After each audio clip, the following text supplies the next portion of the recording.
First of all, thank you to everyone for coming. I really, really appreciate it, and so does Current, and so does Milwaukee, and everyone doing YP Week. Thank you so much to our panelists who agreed to come, and to Mayor Bruink, who is a fellow YP and entrepreneur, and agreed to moderate again. So I didn't want to forget to thank everyone, and thank you to Poolside Country Club. So now we can start. Okay, well, good evening again, everybody. Thanks, echo Jenna's welcome.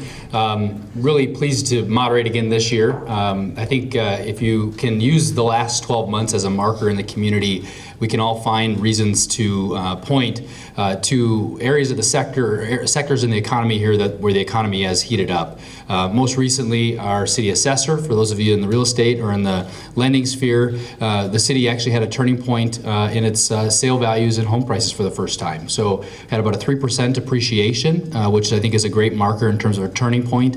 When you go from a major lull to where we are today. So I wanted to share that with all of you. Just learned that last week. And I think even just a major lull in business investment. We all can remember, if we've been, those of us that have been here for our lives, that there has been a major lull in business investment over the course of probably a decade and a half or 2 decades.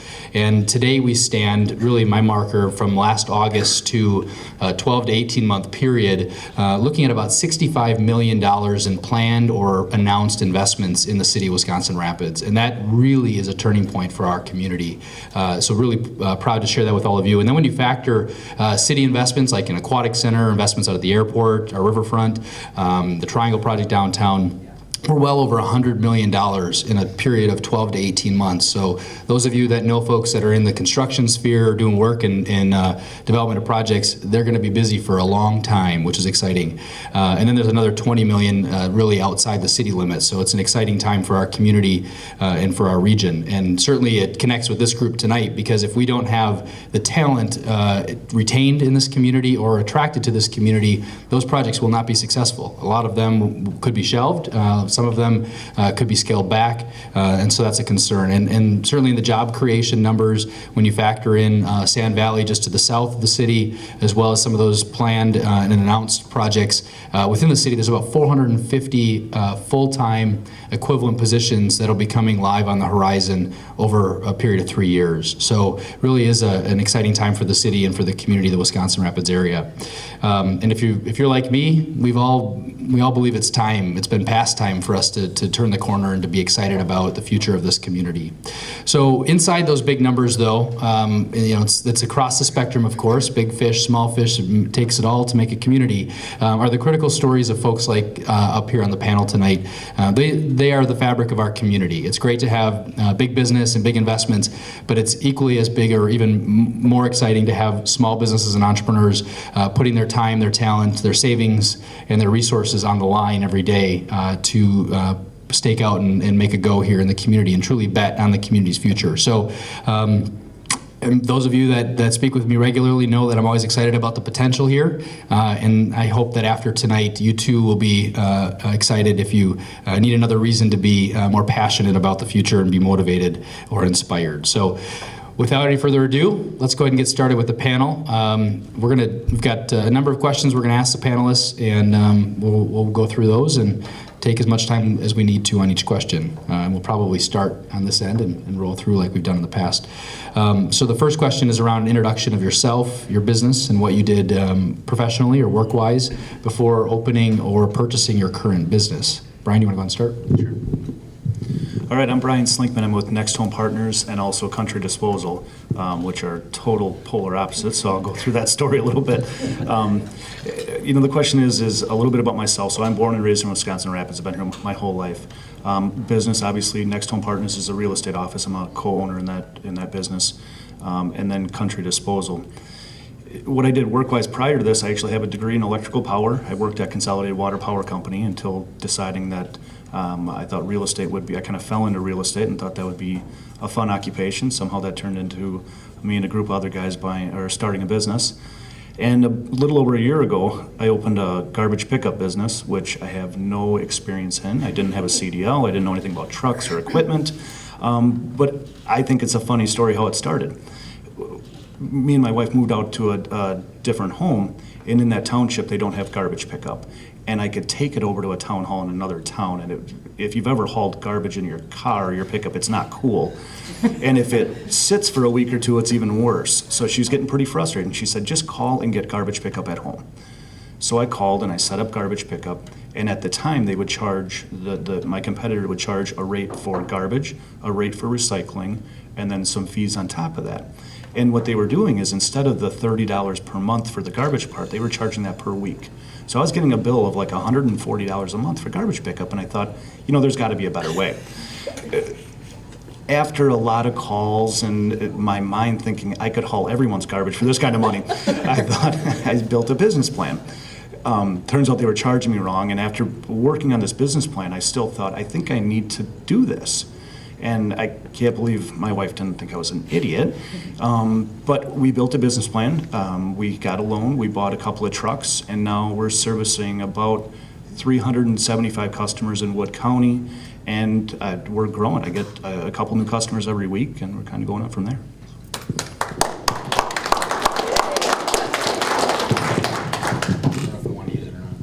I would like to point out that was one of his first customers. Pretty proud. So I'm Zach Coleman. I own Richard's Liquors with my wife, Crystal. I know pretty much everybody in this room, so if you've heard the stories, I'm sorry. I'm humbled to be in front of all of you for sure, and definitely honored to be a part of this. This is pretty cool. I was born and raised in the area. I graduated from Lincoln. I went to school in La Crosse. I took a break in college, moved to Colorado for a couple years, mostly to be a ski bum. But once I was there, I ended up working at a high-end liquor store because they had a free ski pass. There I caught the wine bug and really developed a passion for the business, but I also got a lot of free training. I moved back to college in La Crosse just so I could move on in life and retire someday and get health care and those kind of amenities that most ski bums I knew never will think about. Once I graduated college, I took a job with General Beverage out of Madison, which is one of the largest liquor, wine, and beer distributors in the state.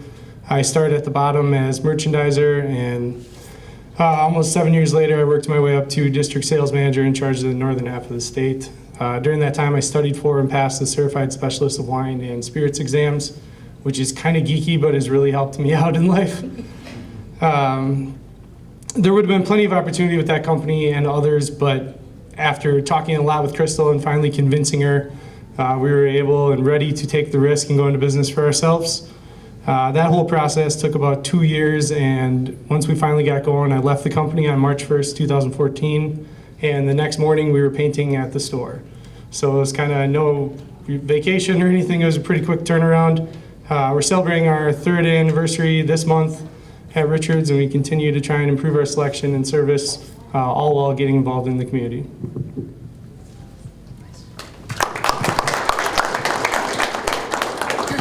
There's another wireless one right there, if that's easy.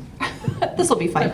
Hi, I'm Diana Buss. I am the owner of BowWow Meow Pet Boutique here in Wisconsin Rapids. I actually purchased BowWow Meow. It was an existing business that had been started in around November of 2012 by Colleen Gazart here in Wisconsin Rapids. I am a local girl. I'm born and raised here. I graduated from Lincoln High School, went to Mid-State Technical College, have a computer science degree. That I now own a pet store, but I worked at Renaissance Learning. So I was employee number 19. I was at Renaissance Learning back when it was Advantage Learning Systems, and it was over in the old industrial park in a really tiny building, and grew with that company, spent 18 years there. I left there in 2010 to take a job with a competitor company called Achieve 3000 out in New Jersey. I did product R&D work, product management, user experience, spent a lot of time developing products, and worked from home. Actually, I worked here in Wisconsin Rapids. I worked for this company in New Jersey, traveled a lot, but had a strong desire for, as long as I can remember, to own a small business. And I will never forget, I was looking through my Facebook feed and I saw a post from a friend who actually owns Dog Star Resort that BowWow Meow was up for sale, and I fired off an email to my husband and said, BowWow's for sale, I'm gonna call her. I called her, I met with her, I gave her earnest money the same day. My husband was like, "What are you doing?" And I said, he knew I had always wanted to own a business, and I have a very strong passion for pets. I actually had joined the board of directors for Southwood County Humane Society prior to this opportunity becoming available at BowWow. And I just never looked back. I saw the post in May, gave her the earnest money, then went and wrote a business plan, kind of figured out what I might want to do and if this was really an opportunity that would work. And I took over the keys on August 1st. So it was a very quick turnaround. But I never looked back, and I never have regretted that decision. It'll be 3 years in August that I've owned BowWow. So that's my story.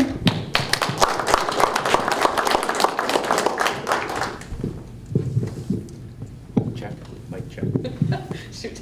So, well, my name is Jason Gruszynski, and unlike the other panelists, I did not grow up here.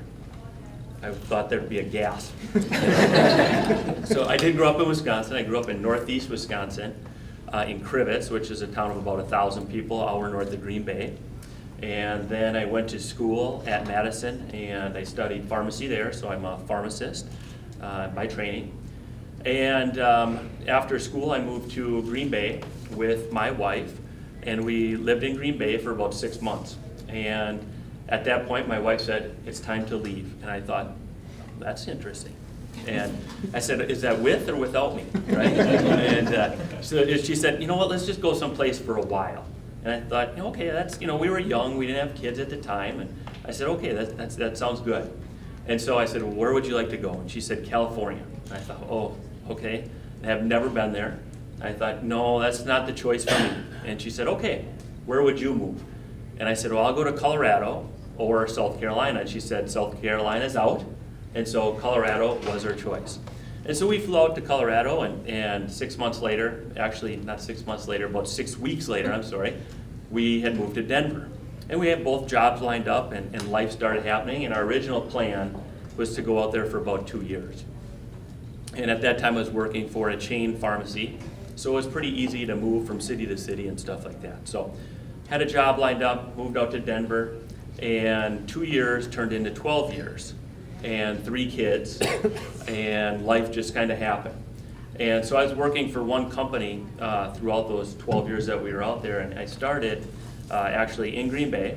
I transferred with that company out to Denver, and shortly thereafter I was promoted to a pharmacy manager position.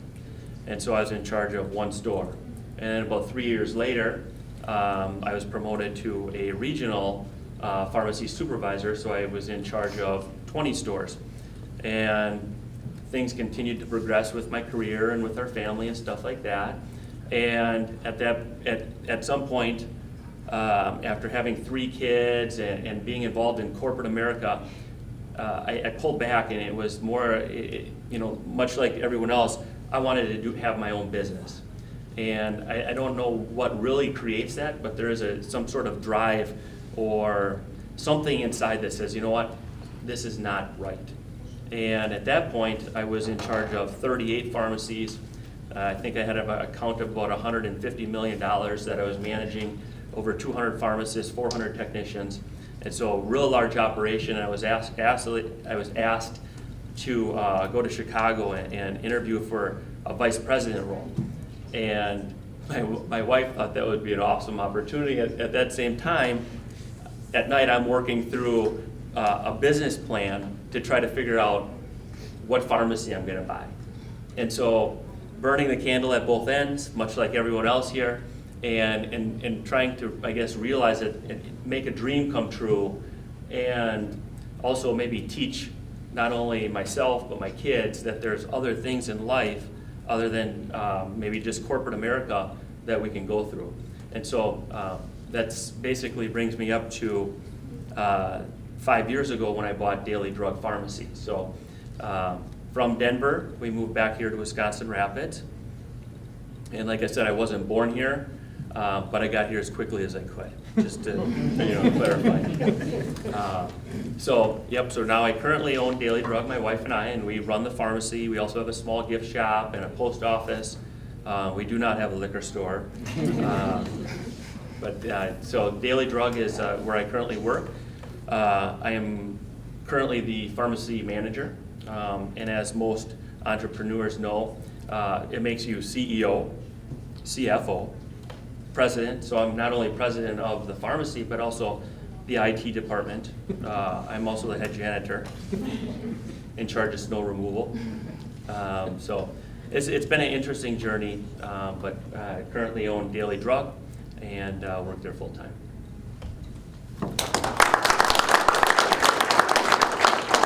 Welcome to Wisconsin Rapids. Yeah, thank you. Yeah, it's a great place to work.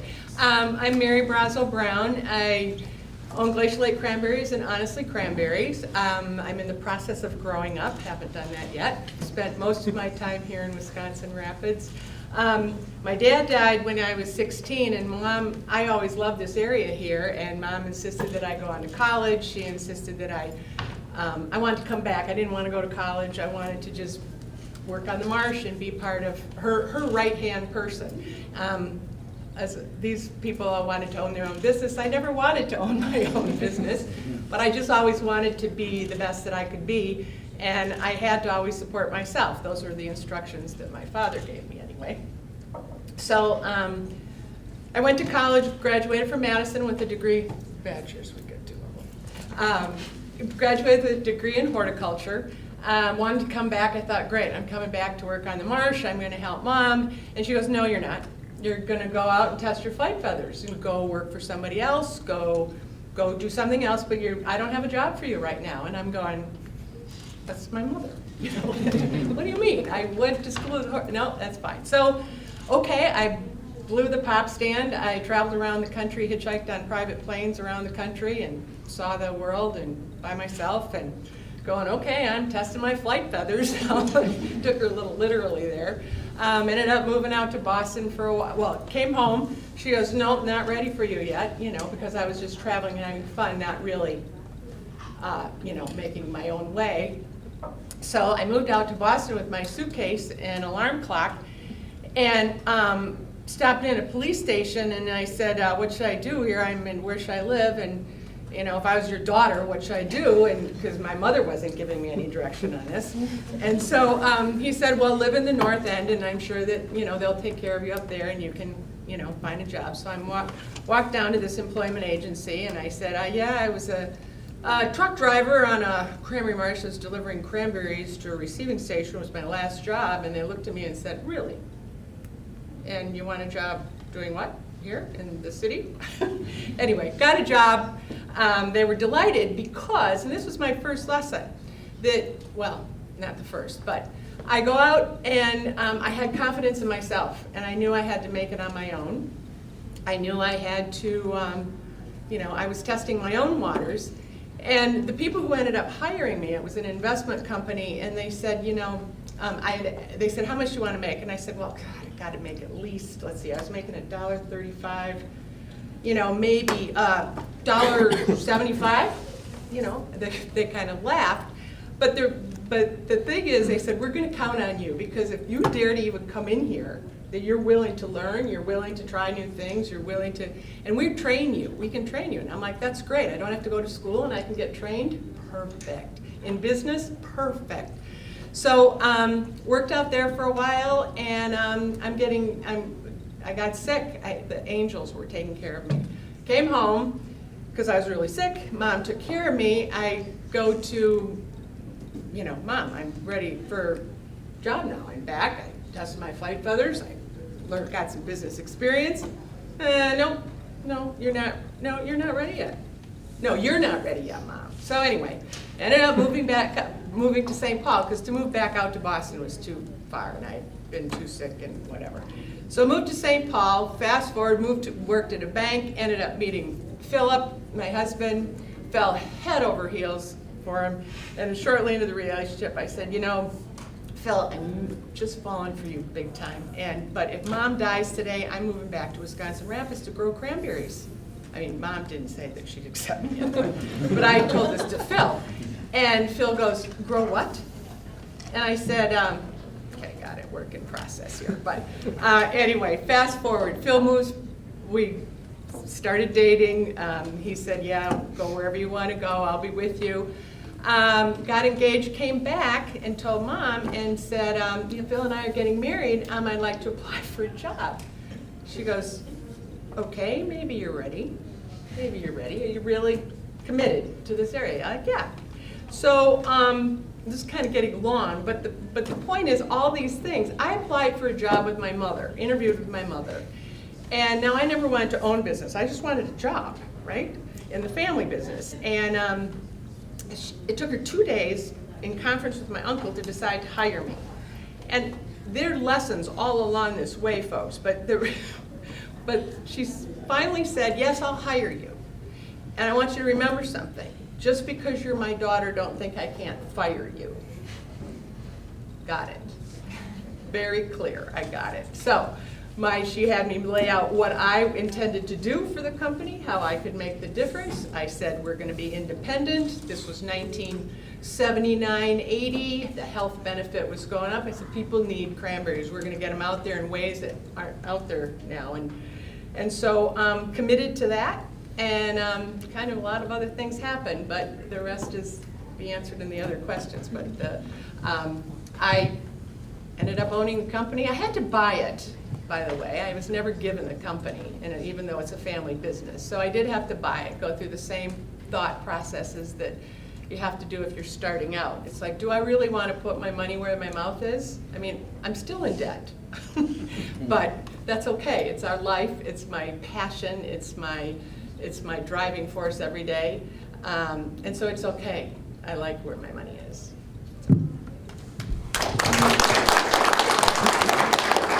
Well, thanks for sharing your introduction about yourself, and it's neat to hear the stories about the entrepreneurial spirit being alive in Wisconsin Rapids. You've got the whole spectrum covered, as we talked up here on the panel, and I can remember sitting down and going to lunch at Jennings to hear this guy talk about this garbage truck venture and garbage business venture, and he's asking me questions about what's the cost to pick up garbage in the city, and asking me a bunch of questions about garbage collection. I said, we just do it. We don't think about cost. Of course, we think about the cost, but it's amazing to see the diversity, though, of what makes a community tick and where business opportunities might lie. The next question we've got is around what made you. So think about a single thing that made you want to start or purchase a business here in Wisconsin Rapids, or outside the Wisconsin Rapids, but in the community, as opposed to somewhere else. It's probably one of my favorite questions up here, because I think each of you have probably a different take on this. So, Zach, do you want to go ahead and start? Oh, Brian would like Brian wants to start. Brian, tell us why here as opposed to elsewhere. Okay. Well, my answer is pretty easy. I was born and raised here, and this is the only community I really know. With that being said, I think we have a lot of loyal people in our community, and a lot of people you can count on. When I started the garbage pickup business, especially, it came out of nowhere, and just the fact that people want to work with a small business owner in the area. I don't know if you see that in every community, but there's a lot of loyalty in people around here. Same with real estate. There's just a lot of loyalty that you don't see in big cities. I think people see the large cities and they see opportunities, but I see that in a small city because of the loyalty and the people that are here.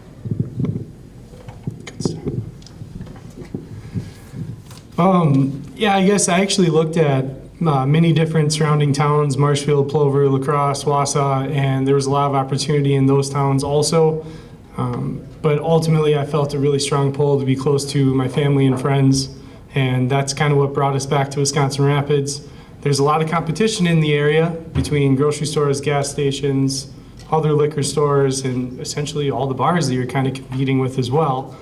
But I'm very thankful that I chose to come back here, and thankful for the family and friends that were our early supporters and sometimes the only supporters, but that's a whole different story. You've probably all heard the story of my grandpa, Richard Weymouth, who the store is named after. He was a huge role model for me.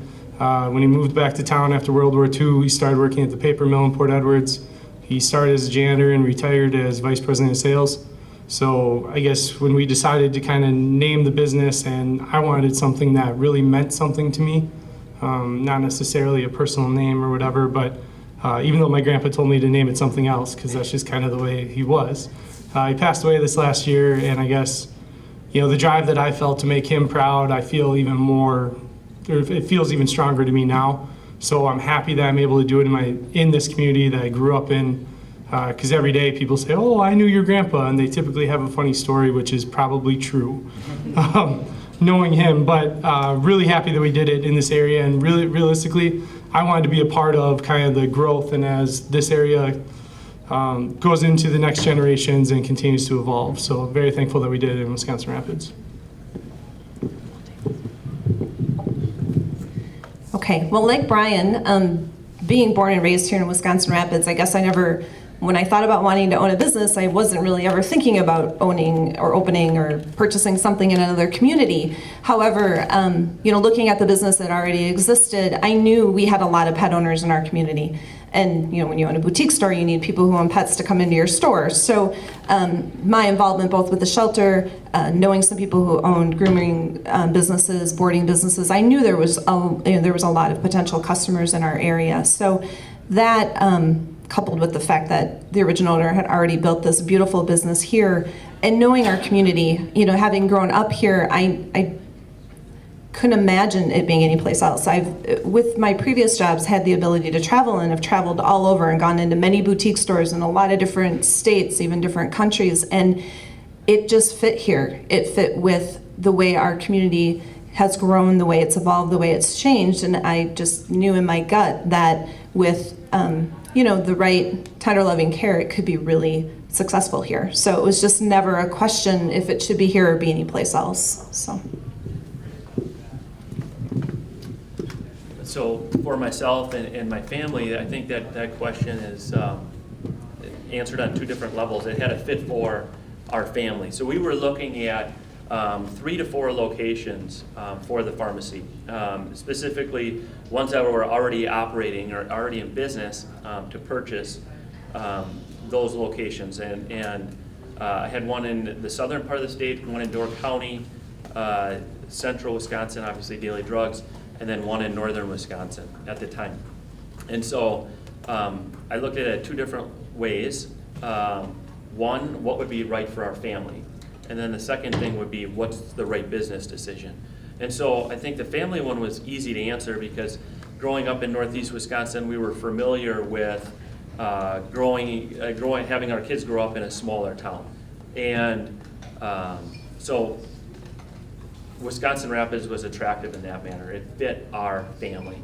And so there was a lot of natural resources here as well that we liked, from the rivers to the lakes, enough hiking trails within close proximity. So there's a lot of things that we did that we wanted to continue to do, hunting, fishing, stuff like that. From a business standpoint, there was a lot of different reasons why I thought Wisconsin Rapids was going to be successful. One, I think everyone kind of hinted at that they started a business plan, and probably we haven't gone into great lengths about the business plan, and maybe that'd be answered in later questions. But the bottom line is that when you're doing a business plan, you're looking at a lot of different things, and demographics for my business plan was a big part of that. And so the demographics that we're looking at, we have an aging population, which are people that are going to use medications. Typically, younger people, 18 to 30 years old, they might get an antibiotic, but that's not really going to be the source of revenue in our business model. And so as we have this aging population in Wisconsin Rapids and quite frankly, almost all of Wisconsin, that played a key part in my selection of a pharmacy. The other thing that I looked at was Daly Drug had been in business since 1888. And so that in itself, I thought, wow, there's something that company is doing right. And so I thought that was very interesting. And the other thing that told me is that the community was receptive to having an independent pharmacy. So not only had they been in business a long time, they were doing a good job, and the community was open to what they were doing. And I thought that we could continue to make that happen as well as grow that business model. I guess maybe the other thing that was a little bit different in Wisconsin Rapids is that we had a number of assisted livings and nursing homes currently being built. So in our model, I started with a retail pharmacy. Now I have a retail pharmacy as well as a long-term care pharmacy.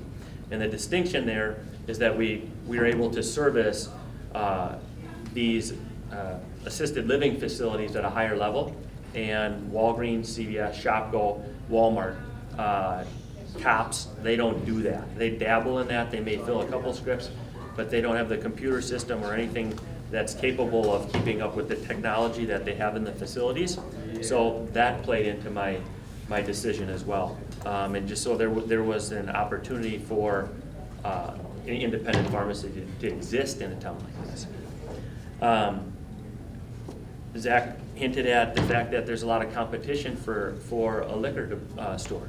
And in the pharmacy, when I looked at it, there was already a Walgreens, and I don't think they could be any closer to my location. So those of you that haven't come into Daly Drug, I'm on one corner and Walgreens is on the other. So I get to wave to them every morning as I go in. But someone asked me, doesn't that make you feel nervous? And actually that made me feel comfortable. I knew what the level of service that they were providing, and I knew that I could do it better.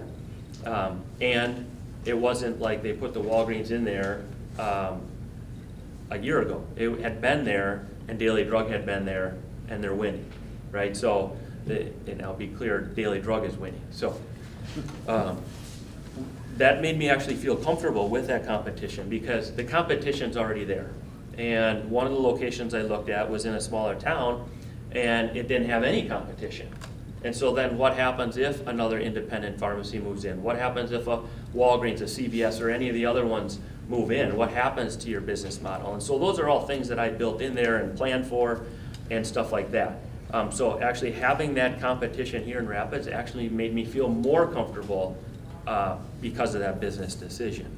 So those were all the things that led us to Wisconsin Rapids.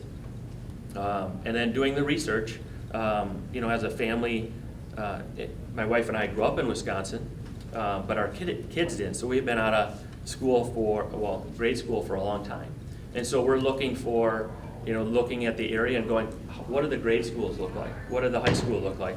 And so looking at surrounding areas or other places in Wisconsin, it was very favorable.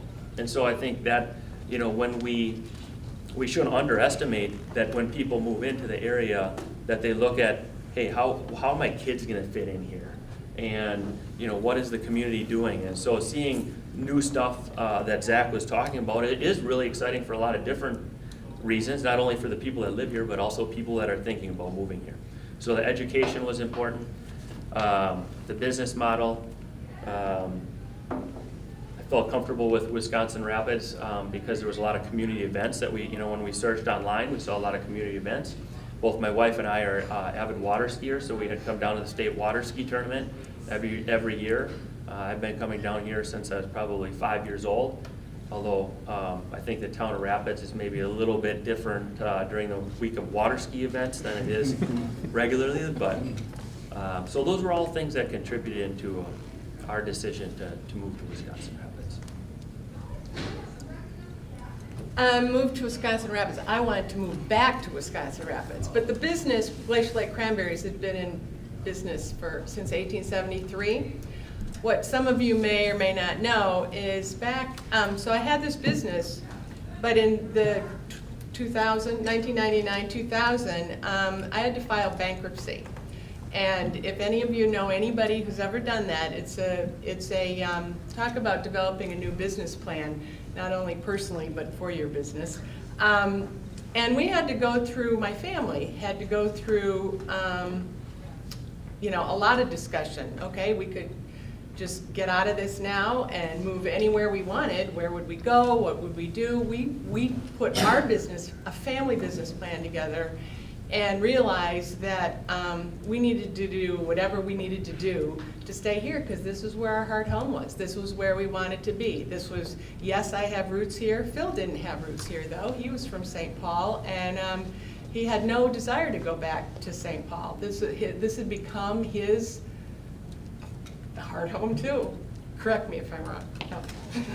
No. But it was tough because, why do you stay someplace? Do you stay someplace because of the gifts you've been given, or do you stay someplace because of the gifts you have in you? And so that's one story. Made it through that, but the industry still is dicey. And so when I started the new business, Honestly Cranberry, that was because of my passion and faith in this area, and knowing that cranberries have been an economic developer in this area from the get-go. Grand Avenue used to be called Cranberry and Vine Street. I mean, cranberries were a beginning major business in this area from the get-go. Allison said, "Don't talk about too much history, Mom." Okay. But it puts millennials to sleep, I understand. Anyway, when I knew I needed to do something else, and I needed to, I saw a need. And most of the time, and the kids will tell you this, that I've always said nothing gets done at any level until you feel the need. And whether it's personally or in business, whether it's Brian feeling the need for garbage pickup, or Zach feeling the need to, just be a good liquor distributor with knowledge out there, to service to pets or seniors for drugs or whatever. There's a need, and I think that that's what really drives people, right? Yeah. Drugs, But- booze, and garbage. Not necessarily in that order. Throw some cranberries in there, would you please? Something else. But there was a need for me to diversify and not be at the mercy of just one industry so much, buyers for raw cranberries kind of thing. And so I looked at things that we needed to have out there that weren't out there. And one thing was unsweetened cranberry something. I mean, most products out there cranberry products are all added sugar. And I said, no, this is a good product. This is a good fruit without anything added. We need to figure out how to dry it. So could I have put that someplace else? I could have put it in the town of Cranmore, but I ended up in the Beer and Business Park mainly for a couple of reasons. They were looking for somebody. They needed tenants. They were developing this new business park. Not to say that Rapids didn't need new tenants in their existing business parks, but it was they had a need for developing a business park. They needed a tenant. I'm like, how can we work together? I recognize your need, you recognize mine, and let's just do business.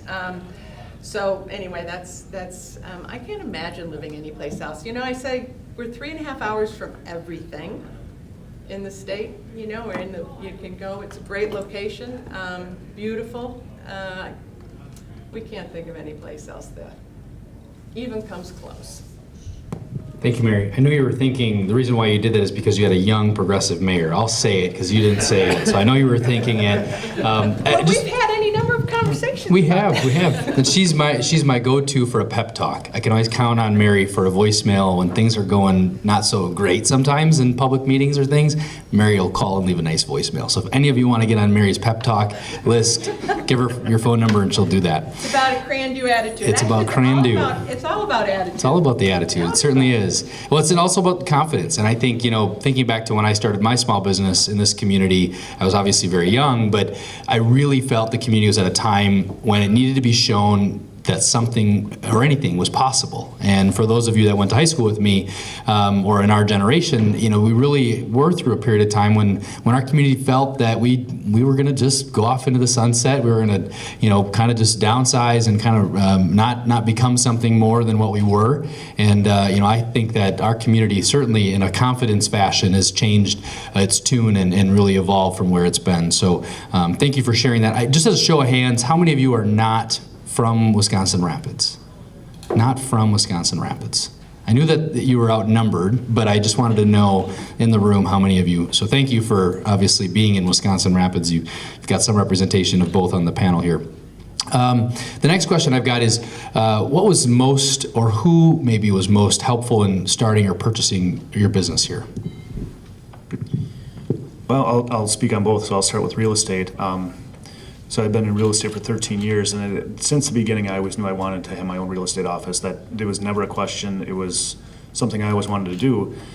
But there's good competition in Wisconsin Rapids for real estate offices, and a couple of us had talked about it. Until we had our core group of partners together, we weren't ready. But once we had that, we knew that we could do this, and we had a solid base there. Some of the others is, just especially in real estate, being involved in the Realtors Association. I've gotten to know some brokers in other areas that were a big help. They're not direct competitors. They were a huge help in getting us started in this business. And if anybody knows our real estate business, when we talked about doing this, Kelly that works for us, if she would have said no, I probably wouldn't have done this today, but she agreed to come with. So that was about the only way I'd do it. The disposal business, like Zach said, I started out, I had lunch with Zach and started going over some ideas with him, just trying to bounce it off there, not knowing where to start. But there's a lot of help out there. I went to the DNR, got a lot of help with the licensing. There's state-run and county-run landfills, and these folks were extremely helpful. So there was a lot of help in the government side of it. That was a huge help, and then my family as well. I mean, when I brought this idea, I can't believe nobody just laughed me out and told me I was an idiot. So that was extremely helpful just to gain that confidence. So there was a lot of people help. I won't point any fingers, but my lender for my garbage disposal business, who must have left the room, was a big help. My attorney just built a really good team of people that actually were confident in me and said, I think you're right. I think you can be successful at this. So it was a lot of good help.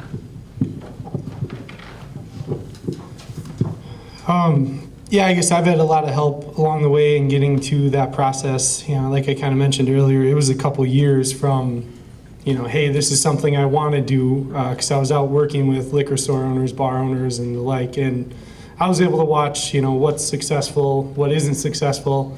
I helped a lot of businesses open. I also helped quite a few close. So I was able to get a lot of great lessons there, but the most helpful to me has been the endless support of my wife, Crystal, who has put up with long hours, sleepless nights, financial struggles, and all kinds of other fun, while helping to provide for us, since I wasn't going to be taking a paycheck and we were going to be reinvesting back in the business, and we mostly still are today. My family and friends have always been there for me, and when we were getting the business off the ground, we had a month to go from taking over the rental or the renting space to opening. And I was actually 2 days late on opening, but that's a whole different story. But I mean, they were there to paint, do floors, and all kinds of other fun stuff. But I've been very fortunate about the family in that my father's a CPA and my uncle's a lawyer. So not only did I have people I could trust, but they also came pretty cheap, which is nice. I actually, similar to Brian, had sat down with our mayor, and he gave me a couple hours of his time and helped me find the right resources for what I would need to do to find money and also some direction. So that was very helpful. And in that, it's kind of recommended to reach out to the Chamber of Commerce, who was an incredible resource when we first opened and really gave me a lot of good insight. I was actually able to get a small loan through the revolving loan fund, which helped me kind of bridge the gap between what I had saved and what I needed to get the bank on board. So they were very helpful, and I'm very appreciative of that. And speaking of the bank, one of the most helpful people who is now back in the room, Brian, if you have anything to say,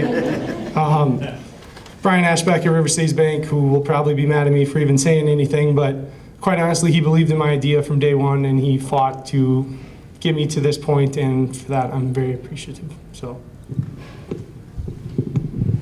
Thank you. Well, first and foremost, the most supportive person was my husband. If you can imagine, your spouse one day says, I'm going to leave my career that I've had for over 20 years that's growing and been really successful at, and I'm going to go buy a boutique pet store. And, I'm all heart and passion and excitement and gung-ho, and he never wavered. He, from day one, said, I know you've always wanted to do this. I know you can do it, but first, why don't you look at all these resources? Because he was on the board for Heart of Wisconsin, and it's like, you need to write a business plan, and perhaps we should figure out how we're going to live on one income, and, all these other things. So I've always been the impulsive gung-ho one, and he's always been the voice of reason and slows me down a little bit. So between the two of us, I made it 12 weeks before we actually bought the store, but so he was number one supportive. We have a son who's graduating from high school this year, and in his own way, he was 16 at the time, but he also never doubted my ability to do it, which meant a lot coming from a teenager who knew that we were going to be making some changes in how we lived, going from 2 incomes to 1 income. And then Colleen, the woman who started the business, she was amazing.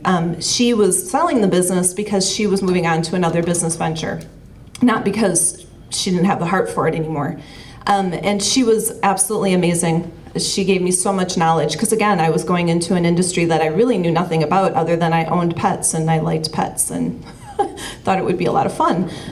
So she helped me from those 12 weeks between when I said, yes, I want to buy your business to when I took the keys over from her. But even after that, and to this day, she continues to be probably my number one advocate, handing out my business cards everywhere she possibly can, taking, my rack cards to Sand Valley because she just got hired there to work in the grounds. I mean, just anywhere and everywhere she can, she supports my business. And then, the other person that I reached out to after I'd already purchased the business was Robin Cashel at Paul Gross Jewelers. Robin was someone that I had always looked up to. I, living in this community, had known that business, but she was just someone that I, as becoming an entrepreneur, a businesswoman in a different industry, but I just looked up to her and had tremendous respect for her. And she sat with me many times when I said, okay, so how do you market Paul Gross Jewelers? What should I be thinking about, or what else should I be doing? And she's been an amazing kind of guidepost for me in that manner, and just someone that I really look up to. And there are tons of people like that in our community, and I've learned that being part of the leads group for Heart of Wisconsin. Just sitting down with other people, even Kim, Kim comes into my store and we share ideas. Did you try this? Have you tried that? There are so many resources just all around our community in ways that we can learn from each other. And, that's one of the great things about a small town and a small community that's growing and has a lot of entrepreneurs. So I'm very thankful for everyone. Even Zach and I do the same thing. So what have you tried? Different industries, but you can still share what you're learning, and the challenges that you're facing often transcend those different industries. A lot of really good points. So I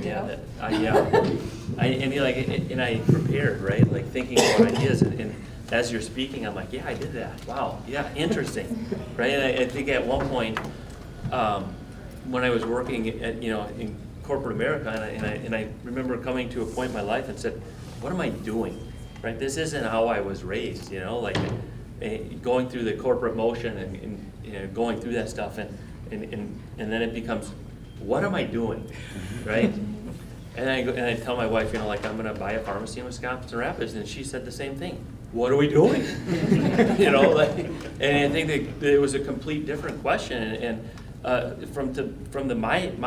my point was, I can't do this. What am I doing? What am I teaching my kids? This is not with the life lessons that I want to teach them. And from her point, what are we doing? This is the can't we do this easier? Is there not an easier way to teach the kids a life lesson? And the answer is no. That for us, the answer was no. But you kind of hinted at that, or said, how do we live on one paycheck? How do we do this? And really, that's what it's about. How do you figure it out? And who's there to support you? That I think that what was important about moving here and who gave the support, it was our immediate family. So my wife, the kids, they were excited. My family that was in Crivets, other relations that we have down in Lake Mills and Stevens Point, and they're all like, that is awesome, you're moving back, welcome home. And so really, I think that really speaks to the community, and maybe it's not specifically the community of Wisconsin Rapids, but being part of a community was really important to us. And when we looked at all the things that Rapids had to offer, that's how we decided. And I think that was probably one of the biggest things. So family, community, that helped us move back. Also, the location of Wisconsin Rapids, the ability to get to airports. I mean, Milwaukee, a couple hours. Madison, you can get to a lot of different locations. So Minneapolis, you can catch a major flight to just about anywhere that you want to go. Chicago, a little bit further, but I mean, you can get, airline tickets, basically direct flights to anywhere in the world. And so geographically, it fit as well. So there was a lot of different reasons why Rapids specifically. I think it was family and community that is what helped us land here. The most helpful in starting any business is yourself. If you don't believe in yourself, and if you don't have that passion, I don't care how many friends you have or how supportive your family is, you've got to start with yourself. So I started with myself, but second for sure is family. And yeah, I get emotional about this stuff because that's what your life becomes, your business and where you live. And I don't know why I'm doing this right now. But it might be a tipping point. I'm not sure. But the family, you have to have your family behind you because they're the ones that put up with everything. And when I realized that I can have all the passion and confidence that I want, but I think when I realized that I don't know what I don't know, and as a fairly confident person, that's a very humbling experience. And when I've already dragged my family through and said, this is going to be our life because this is what we believe in and this is what's right and good, and it can help the community and not just us. I've had their support. Fortunately, both children, 2 children we have, both of them are back in the business. And having a family business, and this is kind of the other side of it, I'm 65. I could be all their parents here, but at an age when a lot of my friends are retiring and whatnot, and I'm getting into a new business and realizing, trying to see a bigger picture, and at any number of different levels. And my life is my decisions, and even with my business and a family business, just because they grew up there, it makes it a family business. But I never said, this will be yours someday, or this is what you need to do. And it was, so I'm blessed that, anyway, without getting more emotional about this, I'm blessed that both of them on their own free will decided to come back to this area they're the ones that should be sitting up here with me, because it wasn't just me and my passion that got them to come back here, but maybe it was through a little experience of learning and seeing what Mom went through that gave them the confidence to come back and find position here too, and the willingness to help with the business, or just make this their home too, because it's not just having a place for business, but it is your life. So thanks to the family. Thanks, Mary. I think it's incredibly personal. I think we all can attest to the fact that you really achieve your limitations and you really discover yourself in whatever the venture is, and obviously the networks and things. Did you have something to add, Yeah, Zach? after the interview. I wondered the same. Well, we had to decide, like in this new business, and honestly, Cranberry, now this is a new category and a new business. There are no metrics. You talk about a business plan. I didn't have a real big complete one because there was no, and I couldn't go to anybody. How do you do this? Well, people were telling me when I started out, it couldn't be done. Well, folks, I'm going to tell you something. Just for the record, if somebody tells me it can't be done, that just puts more fuel in my fire. So I'm going to figure it out. And if I could figure it out, and we did figure it out, so it can be done. But there weren't other experts that I could go to that knew. I mean, there were similar other food manufacturing, but there weren't people specific for this kind of category. And so that's definitely been challenging. But again, it goes back to, no, I can do this. I can figure it out. Thank God for the internet, and ease of communication. But and family support. Yes, Mom, you can do this. Cran-do, Mom, you can do this. And there's no such word as cran't. So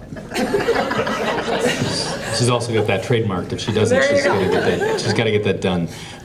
We'll mix up the order here, but I'm going to give you an opportunity to go a little bit beyond the basic question about your biggest challenge or the most significant challenge, and maybe talk about a surprise or a curveball that was thrown in the process, either throughout early on or maybe now. So feel free to take that and run with it. Jason, why don't you go ahead and start? Okay. We'll change up the order. All right, thank you. Yeah, I think that there's always going to be some sort of challenges, and if you're building your business plan and you're putting stuff together and it's all roses, I think you better go back to the plan. and I think that's part of being an entrepreneur, right? That you're taking that leap, that it's not always going to be easy. And like you said, you have to have that drive that nothing can stop you. And so basically go back to the plan, rework the plan, and go back to the drawing board and keep on going. And it's exactly right, no one can stop you. And so I think that speaks a lot. As far as challenges in our industry, I'll start with one. So we had Walgreens, ShopGo, CVS, Cops. I don't even know if I missed any, but we had pharmacies here. Walmart was here. And then within a year of purchasing the store, CVS decided to come in. I'm like, how many more pharmacies do we need in this area? And so that was a little bit surprising. And, going back to the plan, going back to what I thought would be successful is basically what got me there, I was hoping was going to get me through. And when CVS moved in, really they weren't new competition. It was the same. Walgreens, CVS. It's a big box retailer, and ultimately it didn't faze us. And so that was. It's nerve-wracking. Nonetheless, you know that a new competition is coming in. But bottom line, we stuck to what makes us tick, and that's specialized customer service. When someone walks in the door, we know who they are, right? And we give. We deliver to people's homes. So instead of having a drive-through, we actually have drivers that deliver from Wisconsin Rapids all the way over to Marshfield, Stevens Point, Plover, all the way down to Adams. So we run all over the place. But the bottom line is that having that new competition, that was definitely a challenge. We stuck to our original game plan and doing fine. On a bigger picture, industries change, and pharmacy is no different. And right now, there's a lot of consolidation in the market, whether it be insurance carriers, PBMs, hospitals. Those are all things that can influence a business. And so one of the big changes was Riverview Hospital sold to Aspirus, right? And I thought, wow, that's interesting. That change, and then how could that change affect my business? I have, it's not like I have a pharmacy inside Riverview or Aspirus, but the bottom line is that they can change patients' habits. They can direct business. I shouldn't say that they push business, but they're able to influence their patients. And so then how does that influence my business? And I'll give you one example. So when you as an owner of a company choose a healthcare company, so you have, say, 25 employees or whatever it is, and you're going to give them insurance coverage and do a group plan. Typically, you have an agent who lays out the insurance plans, and you select based on whatever those factors are, and you choose healthcare coverage. And the piece that's usually left out is what they call the PBM, or the prescription benefit manager, pharmacy benefit manager. And that PBM basically directs where you're going to get your best deal on your medications, or if you get a best deal, or your preferred pharmacies.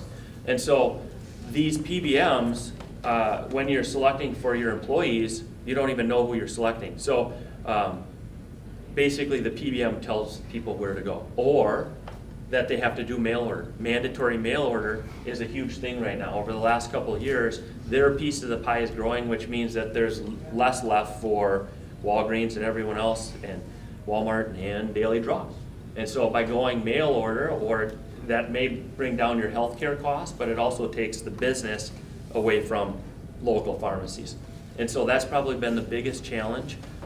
in the last 2 to 3 years is the mandatory mail order that are being demanded of the healthcare companies.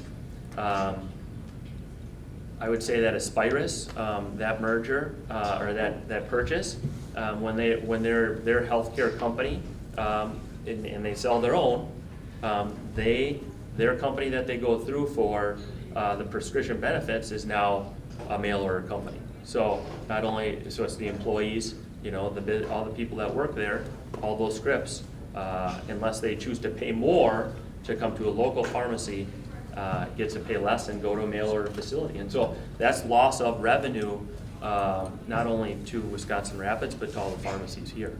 And that's happening more and more because, healthcare costs a lot of money and people are looking for ways to save money. And unfortunately, that might mean that business model is shifting in some ways.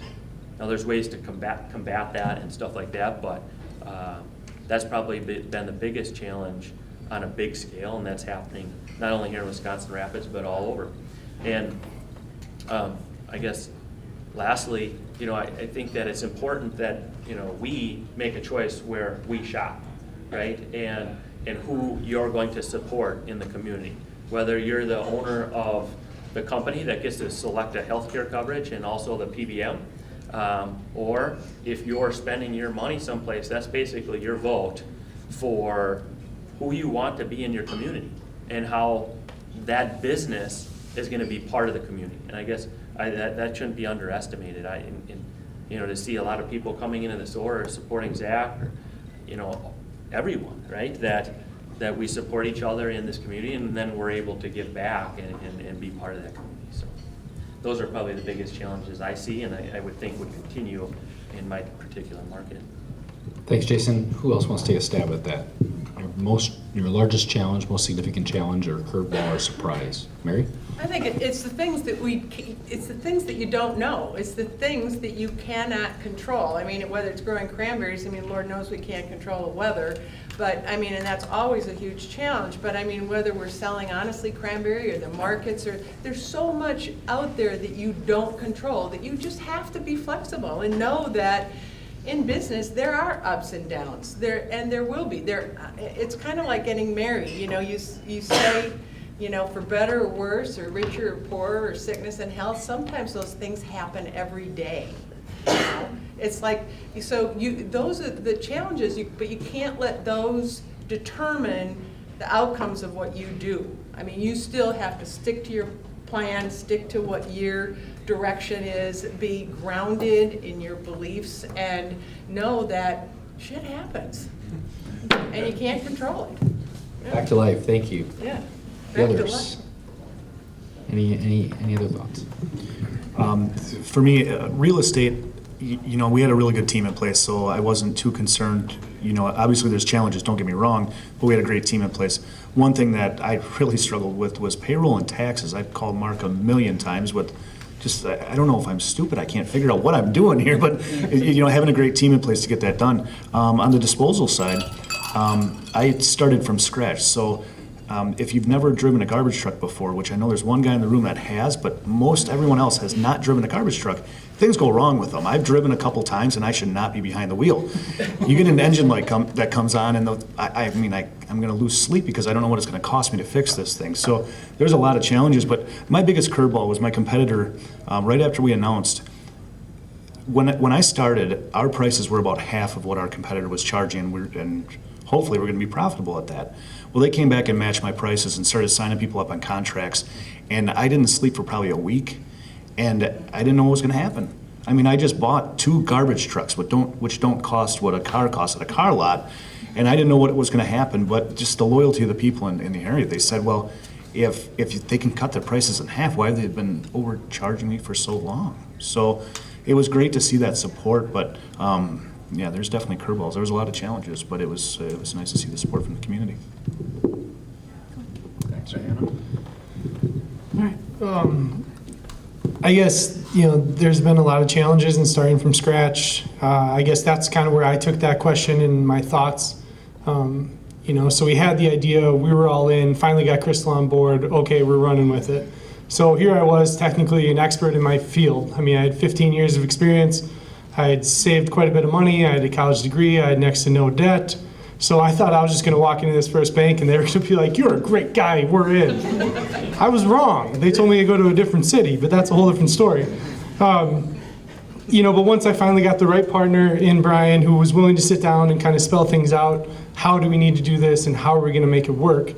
There was a lot of hoops to jump through. We got an SBA loan, and it was the right fit for us, and that was the right direction we had to go to. But there was times where it was, a month, and then we had to make another decision another month, and it was kind of that nerve-wracking because keep in mind at the same time I'm, all over the state of Wisconsin, traveling every day for work, trying to hire and fire, and there was a lot of other things going on. And meanwhile, I couldn't tell anybody. I couldn't ask my boss what he thought about this business idea because I would have been asked to leave. I mean, I kind of was, we were kind of in no man's land there, but, trying to get the money was really the hardest part. So if you have somebody that's looking at starting a business or whatever, we basically went all in. I mean, we had to put up everything we had as collateral. That's your house, your cars, everything. And I'm sure there's a lot more that goes into it than my banker could tell you, but you screw up, you lose everything. That's a fact. Obviously they would have worked with us, and luckily we haven't crossed that bridge.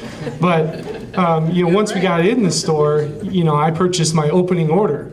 And I got a real dose of what cash flow means because we had a much bigger first week than I anticipated. And then, holy crap, we got to buy product again. So it was kind of that, right as the money came in, it went right back out the door. And cash flow is something that we continue to struggle with today, and I think that we always will as we're trying to build inventory and we're trying to grow sales. We've had a lot of fast growth, and that's, we're sincerely appreciative of it, but it can also be a problem. Trying to grow quicker than your actual money is coming in, because keep in mind at that same time, you get hit with the tax bill. You have to pay your loans, you have to pay your rent and all of your other personal expenses and that kind of thing. So that was kind of a tough pill to swallow, and it was definitely a huge challenge that we're still trying to figure out today. One of the other biggest challenges, I guess, was trying to find the right space. There's quite a bit of available property in Wisconsin Rapids. What was the best fit for us? And then, I had a store layout on paper that probably changed 30 times, 40 times. And we had to be really flexible once we actually got in the space because a lot of things did not go according to plan. When you're dealing with refrigeration and lighting and electricity and everything, we kind of just, every day there was a new change or a new challenge, and I had a lot of help on that. One of the challenges was I'm not a very handy guy. If it can be fixed with duct tape, I'm in. I can help you there, but if not, so we had a lot of good help from Tim and quite a few others, and I learned how to use all kinds of cool power tools from my friend Jesse Fox, and for that I'm forever grateful. So, you articulated really well some of the challenges that I've faced too. When I was researching and putting my business plan together, the pet industry has been one of the few industries that has not gone through a downturn. There's this whole humanization of pets. People putting things on their pets, jackets on their pets. It's crazy. And funny side story, my husband, now we own the store that sells jackets and sweaters, and it was like, we are never putting clothing on our animals. This was years ago. We still haven't because they won't tolerate it, but he's like, that's almost like animal abuse, and now I'm selling all of those things. It's kind of humorous. And he is too, and he works at the store. But trying to figure out what products to bring into the store is a huge challenge. There are so many pet companies out there selling anything you can possibly imagine. I have a 710 square foot store. So making those product selections, and then, like you said, Zach, we've had great growth, which I am also tremendously thankful for, but I'm constantly ordering more stuff and trying to figure out where to put it and what different things to bring in. That has been one of the biggest challenges. So one of the things that I've done to try to help with that, I have a lot of great ideas coming from customers, and a lot of things just aren't feasible to have in stock all the time at the store. So one thing I've tried to do to help differentiate my store from some of the other options that they have, whether it's Petco in Stevens Point or online, Chewy.com, right? You can buy everything for a fraction of the cost online. But to try to really offer to buy things in custom order for customers, and that has been tremendously an advantage, because I've seen too with our community, people want to support the small businesses. They really want to, and I've had customers come in and say, you know, could you just get that for me? And I'm thinking you could probably get it a lot cheaper online, but you know, like, but I want to buy from you. You know, I want to spend my money here in town. And so I think that's a lot of work our whole community's done to really show support for small businesses and really help people understand the value that in the distance their dollar goes if they spend it here locally versus if they spend it online, or even go up to Point someplace and spend their money there. So that's been a challenge to manage. And I think too, like a lot of the businesses here and the businesses in the audience, that customer service. You know, when you are a small business, you can really provide a level of customer service that they just don't get. You know, you talk about customers coming into Daily Jug, it's a very different experience than if you go to Walgreens or CVS. And same thing for me. Customers can bring their pets into my store. That's a huge draw. People love to shop with their pets. Now, they could take their pet up to Petco and they could shop there too, but more than likely the person working there isn't going to remember their pet's name, isn't going to remember, you know, those conversations that they had the last time they were in. And you know, if I don't know what the average amount of time a customer spends in my store is, but it's a lot longer than you would probably think, because people love to talk about their pets, and I love to hear about them and to share stories about my pets with them. And so there's a relationship there, and it's exciting for them and it's exciting for me as well. But coming up with products to have and that cash flow, you know, your money is just constantly tied up in that inventory, and you order something and you think, oh, they're gonna love this, and it sits there and you're like, oh my gosh, what did I do, and how do I get them to buy that? And you know, it's a constant struggle to figure out the right things to stock in a retail location. But it's a fun learning experience too.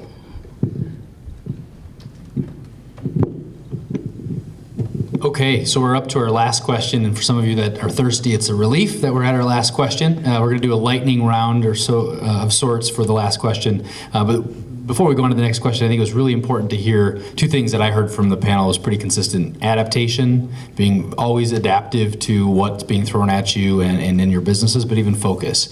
And while there's a lot of distractions and a lot of consumers have preferences around what you think you should be doing with your business, you always remain focused and you stick to your plan, which is really important. So the last question we've got is, what advice would you give entrepreneurs looking to start or purchase a business in Wisconsin Rapids? So in a minute or so, or in Mary's case, 2 minutes maybe. Just kidding, Mary, I always give her a hard time.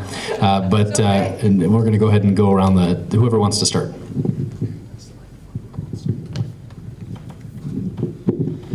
Awesome, thanks. My first bit of advice, and I actually got this from a buddy of mine that owns a couple of bars up north, the first thing he said was, get a good accountant. So if you're looking to go into business for yourself, I know there's a couple in here, and it doesn't have to be my father, but the most important thing is get somebody who knows what they're doing. You had kind of touched on that also. When you get the first tax bill and you realize, wow, I made money, which is great, but now I have to turn around and give it to you? I didn't even take any of it. How is that possible? But it can be, I mean, I could have been buried very, very quickly if not for the help of a good accountant. You know, the big thing I learned was do your homework, research everything you can to develop a strong plan, and continue to evolve. I mean, I continue to research things and think about what could I do differently, how could I change, and how could I get better. You know, I thought 3 years in I would have all the answers and I would know exactly what to tell people, but the fact is I still don't know what's going on. You know, there's new challenges every day, and you know, the big thing for me, I guess, and something that's close to my heart is trying to get involved in the area that we choose to do business. You know, we're currently running a promotion for Rapids Family Backpacks where we donate $1 from every bottle sold of a certain brand. We're very involved with Toaster Gate Futures for the Boys and Girls Club tomorrow night in Nakusa. If anybody doesn't have plans, we got a couple more tickets left. But that's been very rewarding to me. But through that, we make a lot of great relationships, and there's been a lot of heartfelt moments in the store that I don't take for granted. And I guess the biggest thing was, you know, be willing to take the chance and be ready for the ride. You had kind of touched on it. I mean, there's days where I'm riding high on this roller coaster and I'm going to put my hands in the air because I'm loving every minute of it. And then there's other days where I'm seriously sick to my stomach. But that's part of the fun in the roller coaster. And I don't know, I think if you're interested in it, do your homework, but take the chance. So.